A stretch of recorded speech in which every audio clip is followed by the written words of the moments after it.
Sejam muito bem-vindos ao podcast Melhor Versão, aqui no Diário de Caratinga.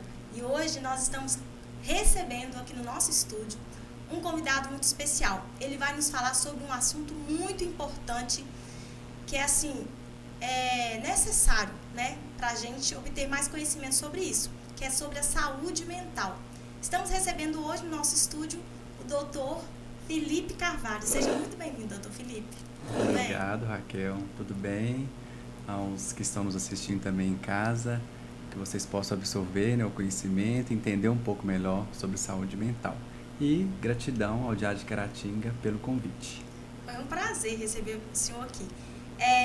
Eu tenho algumas perguntas, né, para fazer, porque eu acho que assim, é super importante quando a gente tem essa oportunidade de conversar com um psicólogo, que vai nos tirar dúvidas, vai nos fazer entender melhor, né, as nossas emoções, vamos dizer assim, né? Doutor, afinal, o que é saúde mental? Certo. Essa é uma pergunta que fica aí, né? As pessoas falam para lá, saúde mental, falam para cá, saúde mental. Agora em janeiro, né? Janeiro Branco. Sim. Aí foi a campanha direcionada, né, ao cuidado da saúde mental, do bem-estar. Mas quando a gente vai responder a essa pergunta, não é uma tarefa tão fácil quanto falar no senso comum, né? Entre as pessoas. Então, é bem profundo, né? Sim, não é fácil responder, não é tão simples responder, porque tem vários saberes, vários teóricos, várias pessoas estudando esse mesmo tema, né? Então, sim, nós temos aí muita literatura sendo produzida relacionada à saúde mental. Por isso não é tão fácil dizer de um contexto, de um significado único de saúde mental. Mas uma coisa é certa, a gente tem que entender que saúde mental não é simplesmente assim, um cenário onde a pessoa não tem problema ou não tem doença. É muito mais amplo do que isso. Não é somente não ter uma doença, não ter um problema, não ter um diagnóstico. Vai muito além disso. O que a gente entende assim, atualmente do conceito de saúde mental? Saúde mental vai ser um estado de bem-estar que a pessoa tem, em que ela vai conseguir viver em sociedade de modo que ela possa encarar as adversidades que surgirem. A gente sabe que, na maneira como o mundo está hoje, rodeado de tecnologia, nós temos que produzir muito, nós temos muita pressa, muitas coisas vão acontecendo, muitas coisas a gente se depara com elas no dia a dia, e a pessoa que tem a saúde mental é aquela que vai saber lidar justamente com essas coisas. Na hora daquela situação difícil, ela vai saber lidar da melhor forma. Não vai ficar tão mal com a situação, talvez difícil. Porque todos os dias, né, doutor? A gente lida com situações difíceis, né? Os desafios, obstáculos que a gente às vezes não está preparado, né? Isso aí, muito importante isso que você diz, porque muitas vezes as coisas são imprevisíveis. E como é que a saúde mental, então, ela acontece na prática? É aquela pessoa que vai ter um bem-estar, uma condição de bem-estar, em que quando esse obstáculo aparecer, ela vai saber lidar com ele da melhor maneira. A gente vê aí, nós estamos aqui, né, num veículo de comunicação, a gente vê noticiar diariamente pessoas que têm reações extremas diante de alguma vivência. Vamos citar alguma coisa aí. Alguém mata o outro por causa de um troco insignificante. Alguém tem uma discussão no trânsito e ela acaba cometendo homicídio. Então, você vê que essas pessoas elas têm um comprometimento na saúde mental, por exemplo.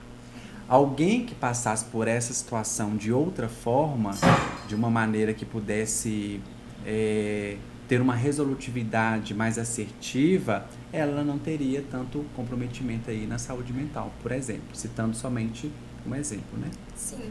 Doutor, o senhor falando assim, eu penso que nas situações do dia a dia, por exemplo, às vezes um problema que a pessoa não precisaria de gerar um estresse tão grande, vamos dizer assim, né? Talvez uma coisa que não é tão grande assim, por exemplo, no trabalho, aí a pessoa tem uma reação que fala muita coisa, estressa, quem está em volta fala palavras que não deveria, né?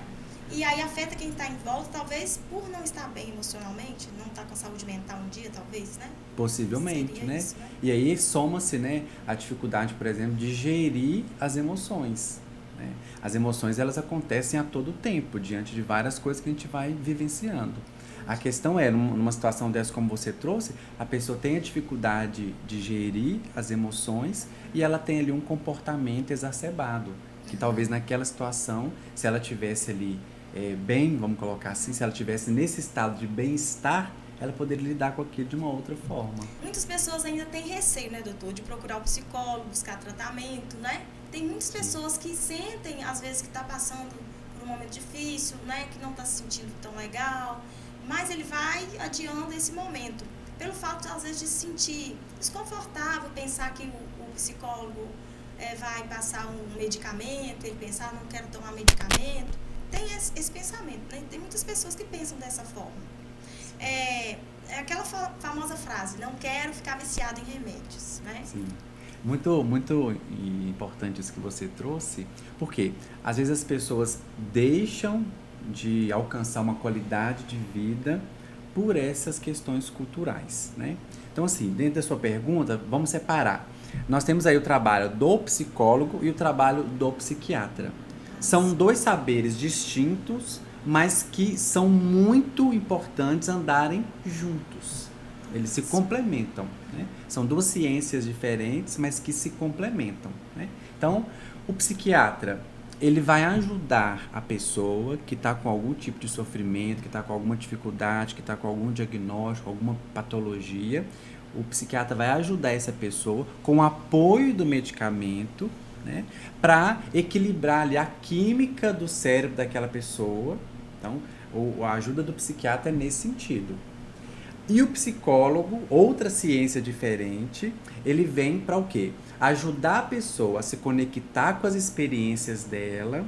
Se conectando com as experiências, a pessoa tem a possibilidade de dar um significado novo para aquilo, e aí a mudança pode acontecer. Então veja que são duas ciências diferentes, que trabalham de maneira diferente, mas que se complementam. Lá no psiquiatra, a pessoa às vezes vai precisar fazer o uso da medicação, que é o que você está falando aí, muitas pessoas têm essa resistência muito grande, mas veja um exemplo.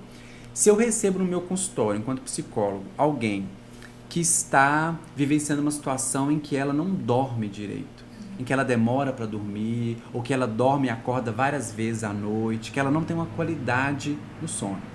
Se eu não encaminhar essa pessoa para esse profissional da psiquiatria, para que ele trate essa questão, o meu trabalho e o acesso da qualidade de vida daquela pessoa não vai ser tão fácil. Sim, talvez não vai ter o resultado esperado que Isso poderia aí, ter. o que ela quer, o que ela precisa. Então, às vezes, a medicação ela é muito importante. Por quê?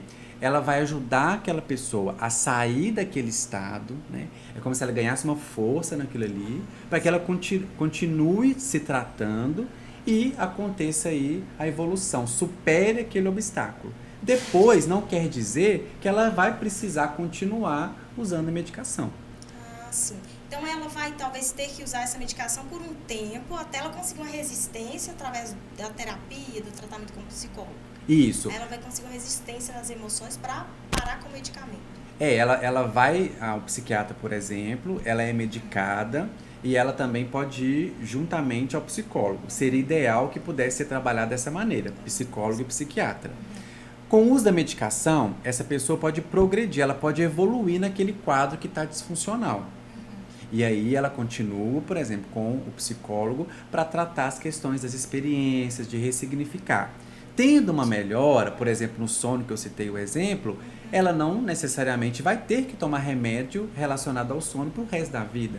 Se ela superou aquilo, se ela tratou aquilo que talvez seja a raiz do problema, né? Então, já está um caminho avançado. Vamos pegar mais detalhado ainda. Alguém que perdeu o emprego. E essa pessoa começa a ter insônia, essa pessoa começa a não comer direito, essa pessoa começa a não dormir direito, né?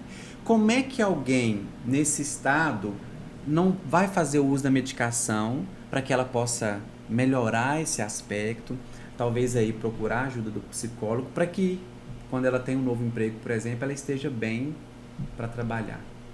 Então, dei apenas um exemplo. Nós podemos ter vários aí, né, que acontecem no dia a dia. Então, vocês que estão em casa, né, o uso da medicação não quer dizer que a pessoa vai ficar viciada, como as pessoas dizem aí, naquele medicamento, né? E é preciso entender também, Raquel, que cada pessoa tem um protocolo de conduta diferente. O psiquiatra não vai agir da mesma maneira com todas as pessoas. A gente vê muito também as pessoas se automedicando. O vizinho falou que é bom tal medicação, ela vai lá e pega emprestado. O fulano usou e foi bom para ele, ela vai lá e compra aquele medicamento. Cada pessoa, o profissional tem uma conduta diferente. Isso é até perigoso, né, doutor? Porque a gente vê mesmo, às vezes, tomei aquele remédio para dormir, toma um pedacinho lá, vai ser bom. O que foi bom para uma pessoa, talvez não vai ser bom para outra, né? Sim. Então, isso é até perigoso de gerar outro problema, né? Com certeza. A medicação adequada vai ser aquela na dosagem adequada, no horário correto, né? Com o acompanhamento do profissional da psiquiatria. Então, a automedicação, né, nesse sentido ou em qualquer outro, ela é prejudicial, sim. Então, doutor, mas tem aquelas pessoas, né? Às vezes a gente mesmo pensa assim, terapia, perda de tempo, né? Aí a gente pensa, vou fazer outras formas, vou sair para espairecer a cabeça, né? Vou sair para dar uma volta. Como a sociedade, né, ainda vê psicoterapia, né? Que é um tratamento que o senhor faz, né? Sim, temos muito isso. Nós não podemos descartar que todas essas coisas são importantes também, né? O lazer, sair para beber, quem gosta, divertir com os amigos, confidenciar algo para uma pessoa próxima, né? Fazer uma compra, fazer uma viagem. Uma coisa que gosta, que né? gosta, que agrade. Tudo isso é muito bom. Sim. Quem tem condições, quem pode, né? Cada um de acordo com a sua possibilidade. Isso é muito importante, né? Sadio. Só que isso não é resolução para nenhum problema que a pessoa esteja enfrentando no campo de uma patologia, né? São importantes, mas elas não são resolutivas. Então, o que a gente vê muito ainda? A dificuldade das pessoas entenderem que a psicoterapia é um processo. Então, muitas vezes a gente recebe nossos clientes no consultório e eles chegam a perguntar, né? Quanto tempo eu vou ficar aqui? Por quanto tempo vai durar, né, os nossos encontros, né? Será que vai demorar muito? Então, como a gente tem vivido numa sociedade muito imediatista, né? Que quer resultados rápidos, que quer tudo para ontem, né?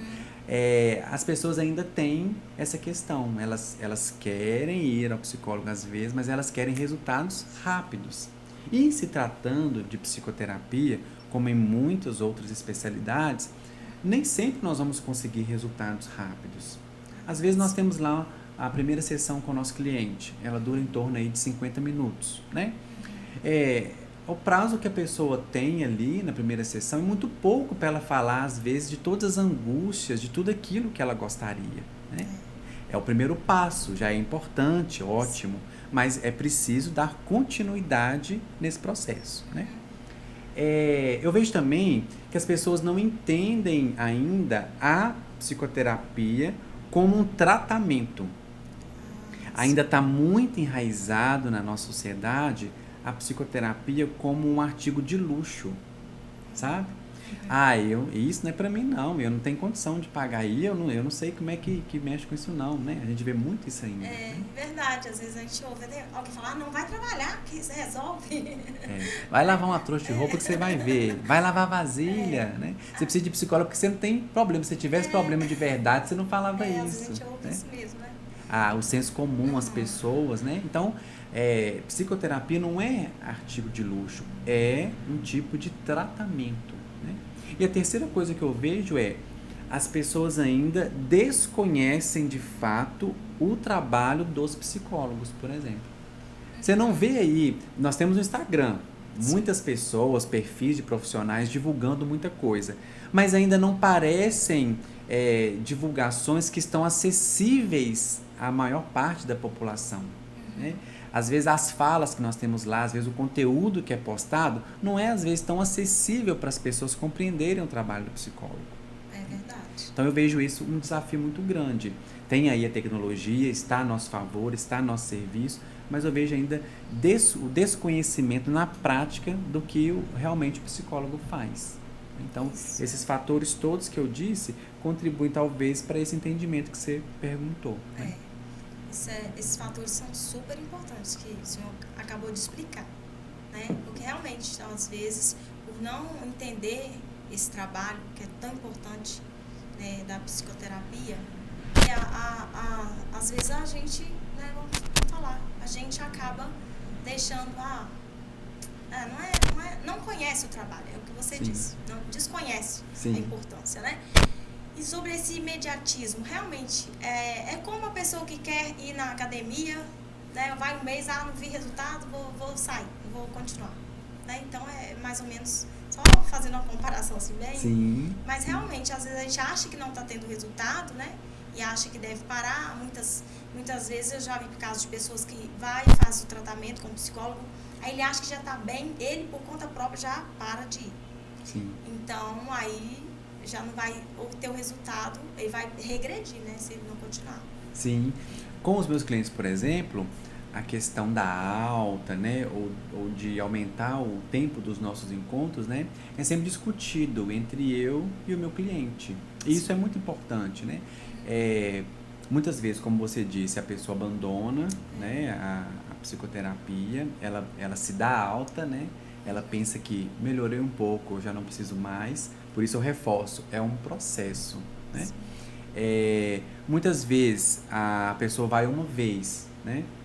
Ela conseguiu desabafar ali, ela conseguiu se sentir melhor ali, ela já também não volta mais porque ela pensa que aquilo foi o suficiente, né? E tudo isso às vezes acontece justamente por desconhecer realmente o trabalho do profissional da psicologia também. Verdade. E falando, né, sobre isso, como então que a gente pode cuidar da nossa saúde mental, doutor? Muito bom. Falamos o que é, agora vamos entender, né, como é que a gente cuida. Assim, Raquel, eu poderia responder essa pergunta dando aqui várias dicas, igual a gente vê aí, vou te falar algumas, igual a gente vê aí. Faça exercício físico, melhore a sua alimentação, né? Mas eu vou responder essa pergunta de outra forma.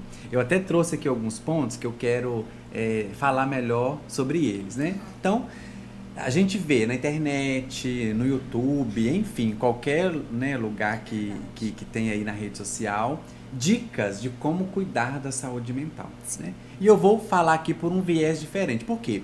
Muitas vezes parece que aquelas dicas que são dadas, elas não são tão acessíveis à pessoa.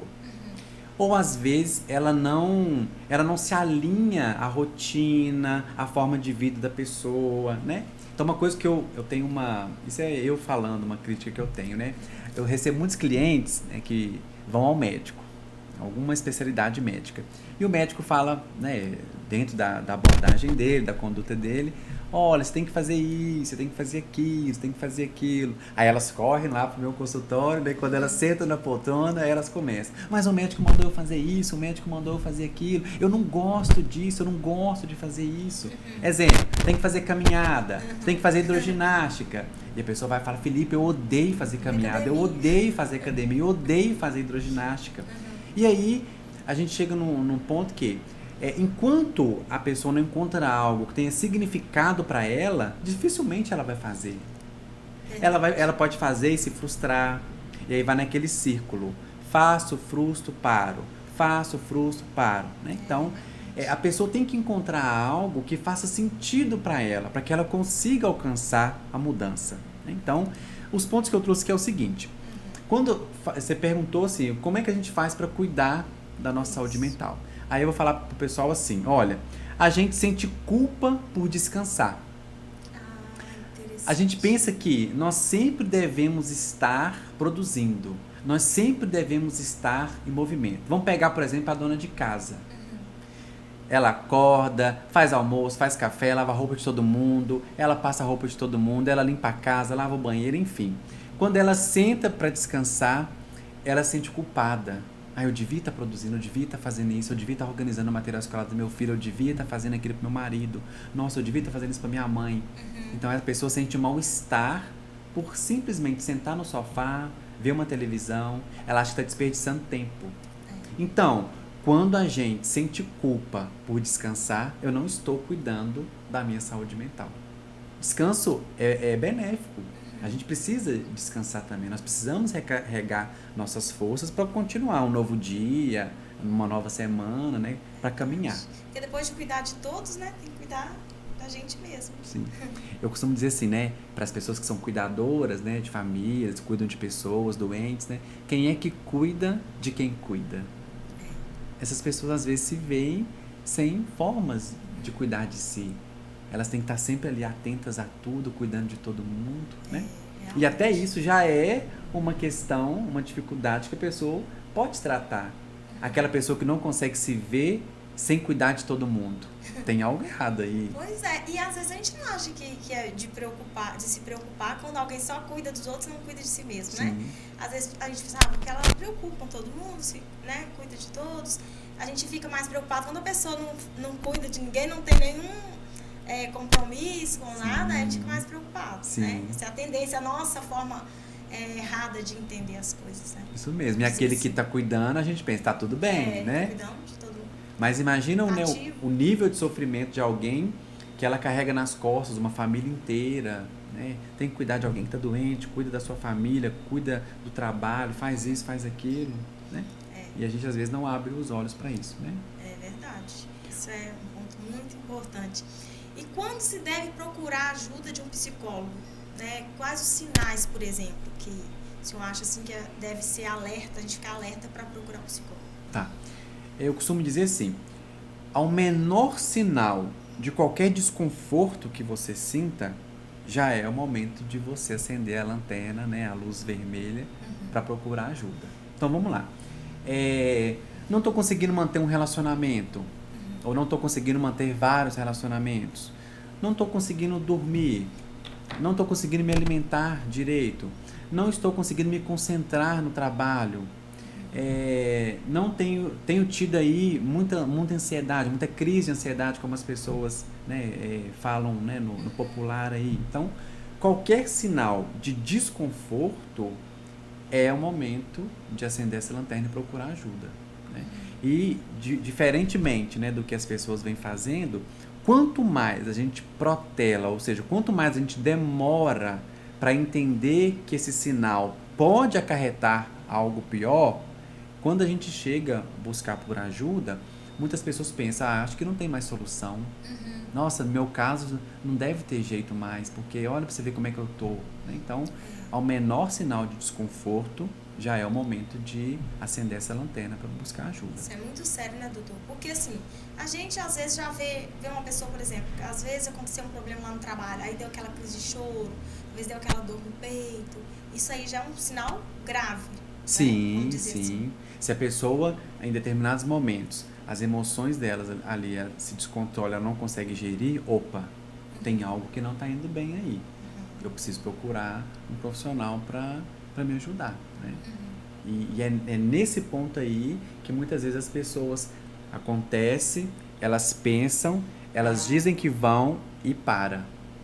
Aí quando acontece de novo, elas fazem o mesmo ciclo. Até que quando chega o momento que as pessoas ao redor começam a perceber e o mal-estar está tão grande que ela diz, agora não tem jeito mais. Tem como adiar mais. Tem que ir ao psicólogo. Sim. Então o ideal, né, doutor, é que a pessoa não espere chegar assim, né, nesse ponto. O ideal é como o senhor disse, teve um desconforto, né, tá sentindo muita tristeza ou tá difícil para lidar, né, com as situações do dia a dia, já é bom procurar essa ajuda, né? Sim. A gente vai entender que isso é uma forma de prevenir, né? É quando você observa, olha para você vê que tem algo que não está funcionando bem, tem algo que está diferente, né, do que você costumamente sente, pensa, vivencia. Opa, eu preciso de ajuda aí. Então, é nesse o momento, né, de procurar ajuda. Verdade. Atualmente, doutor, nós temos muitas formas de autocuidado, né? Essas pessoas que praticam o autocuidado estão mais distantes dos desafios da saúde mental? Por exemplo, a pessoa se cuida, né? Sempre está ali preocupada com a sua saúde. Será que eles estão mais distantes desses desafios? Tá certo. Então, os desafios relacionados à saúde mental, elas podem acontecer com qualquer pessoa, né, em qualquer momento. Então, ela não escolhe gênero, sexo, idade, raça, classe social, né? Os desafios relacionados à saúde mental podem acometer qualquer pessoa, né, em qualquer momento da vida. É claro que aquela pessoa que tem uma rotina de autocuidado, o que seria isso? Uma boa noite de sono, uma qualidade, né, na alimentação, ela talvez pratique exercícios físicos, ela tem bons relacionamentos, né?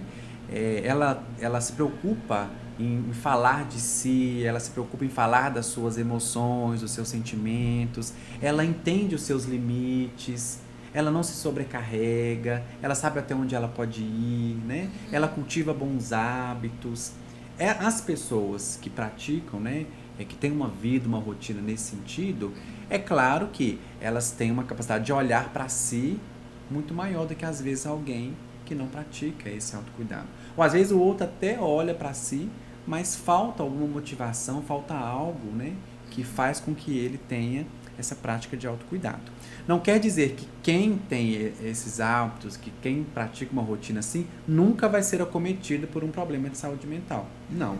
Mas eles já estão fazendo a parte dele no sentido de prevenir. Por exemplo, alguém que cuida muito da sua saúde física. Muito provavelmente, ela não vai ter um diagnóstico, talvez, um diagnóstico de uma doença grave, por exemplo, que pode acometer a saúde mental. O que eu quero dizer?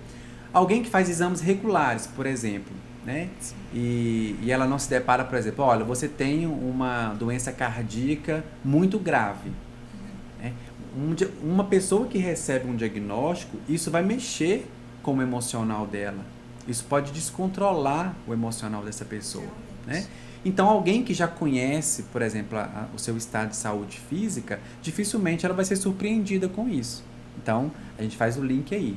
Se eu estou me cuidando, eu estou prevenindo, provavelmente eu não vou ter algo que vai ser uma surpresa, né? Se eu passo mais tempo com a minha família, eu cultivo essas relações, do que eu priorizo o meu trabalho incessantemente, viro noites trabalhando, sempre digo sim para o meu chefe, sempre digo sim para a minha empresa, alguém que cultiva essas boas relações, provavelmente ela vai estar com a saúde mental, né? Vamos colocar assim, melhor do que alguém que sempre diz sim para o chefe, alguém que sempre está fazendo hora extra, alguém que não consegue se desvincular do trabalho. Né? Então, acho que é nesse sentido aí. Entendi. Porque é aquela famosa frase que a gente às vezes ouve, né? Dizer não. Muitas vezes é necessário, né, doutor? Para ter esse cuidado com a gente mesmo, né? Sim. As pessoas às vezes têm medo, ou não sabem, ou não aprenderam, ou têm vergonha, enfim. Tem algo que às vezes as impede de dizer não, né? E nessa pegada de dizendo sim, dizendo sim, dizendo sim, quando a bomba explode, né? Aparecem várias coisas, né, que não estão legais ali. Verdade. Isso é um alerta, né, para todas as pessoas que vão assistir esse podcast, né, que estejam atentos, né, à sua saúde, cuidem de si, porque se eu não cuidar de mim, quem vai cuidar, né, doutor? Então isso é assim, muito importante, a gente cuidar da gente mesmo. Doutor, eu gostaria que você desse uma palavra para as pessoas que estão lá assistindo, tá na sua casa, né? Talvez está lá no sofá, ou talvez está lá na sua casa, ouvindo, ou talvez até mesmo no rádio, não sei. Onde for, né? No YouTube, no nosso canal no YouTube, no Diário Cast, está lá assistindo esse podcast. E ela está ouvindo e ela parou para analisar que tem algumas situações que têm ocorrido, né? Que é necessário ela dar uma olhada mais, né, algumas situações, alguns sentimentos. Então, qual é a palavra assim que o senhor deixa para essa pessoa que ainda não procurou ajuda do psicólogo? Certo. Ok, então você que está aí, né, nos assistindo, participando desse podcast, queria falar duas coisas para vocês. Não adie mais o cuidado com você. Você é a pessoa mais importante do mundo. Então, a primeira coisa é essa. Na verdade, eu acho que vou falar três coisas, né? Cuidar da saúde mental não tem nada a ver em ter condições financeiras para isso, né? Se você cultivar boas relações, se você usar a praça do seu bairro, se você fizer uma leitura, se você cultivar boas amizades, isso também já é cuidado em saúde mental. E a terceira coisa, aquilo que você vai guardando, aquilo que você não fala, aquilo que você não resolve, vai ficar aí, até o momento em que de alguma forma isso brota. E, pela experiência que eu tenho, quando isso resolve querer sair, não é de uma maneira agradável. Vai ser sempre permeada aí de tristeza e pode chegar aí a um diagnóstico, infelizmente, de uma psicopatologia. Então é isso que eu queria falar para vocês. Doutor, muito obrigada pelas informações, porque nós precisamos de saúde mental, né? Todos precisamos cuidar para estar bem, né? Para estar bem para trabalhar, estar bem para sair com os amigos, né? Para estar bem com a família. Então é necessário esse cuidado, é essencial, né, doutor? Sim. Ter esse cuidado com a nossa saúde mental. Gostaria muito de agradecer por ter aceitado o nosso convite, estar aqui no podcast Melhor Versão do Diário de Caratinga, trazendo essas informações super importantes que a gente precisa, né, de conhecer. O conhecimento é muito bom. Então, tenho certeza que nesse podcast as pessoas vão ter mais conhecimento e vão cuidar mais de si. Tomara, é o que eu espero também, né? Espero que as informações realmente possam ajudar, despertar, né, ali alguém que esteja passando por algo difícil, né? Verdade. E agradecer ao Diário por essa oportunidade. Doutor, e se alguém precisar de alguma ajuda, pode entrar em contato com o senhor? Você tem uma clínica também? Como que faz para entrar em contato? Tem telefone de contato? Certo. Atualmente eu atendo numa clínica, né, particular. O meu telefone é 33 99928 2419 e também tem o Instagram, @Felipe Carvalho Psi. Isso. Então, lá no seu Instagram, doutor, tem muitas informações importantes, né? Sim. Você passa para as pessoas, né? Sim, aquelas pessoas que gostam de vídeos motivacionais, lá tem muitos. Pode acessar, pode compartilhar, quem sabe serve, né, algum daqueles vídeos para alguém. Doutor, muito obrigada por ter aceitado nosso convite. Tenho certeza que vai trazer um benefício para as pessoas que estão em casa, que vão assistir esse podcast, tá bem? Tá certo, obrigado. Muito obrigada a todos vocês que assistiram esse podcast. Sei que vai trazer muitos benefícios para a sua saúde mental. Siga-nos nas redes sociais, Diário de Caratinga Oficial, nosso Instagram, e o nosso canal no YouTube, Diário de Caratinga. Se você ainda não é inscrito, se inscreva no nosso canal. Fiquem com Deus. Tchau, tchau. Obrigado por assistir nosso podcast. Não se esqueça de seguir nossas redes sociais. Ative o sininho do YouTube para receber mais conteúdos e vídeos e siga lá no Instagram, @Diário de Caratinga Oficial. Obrigado.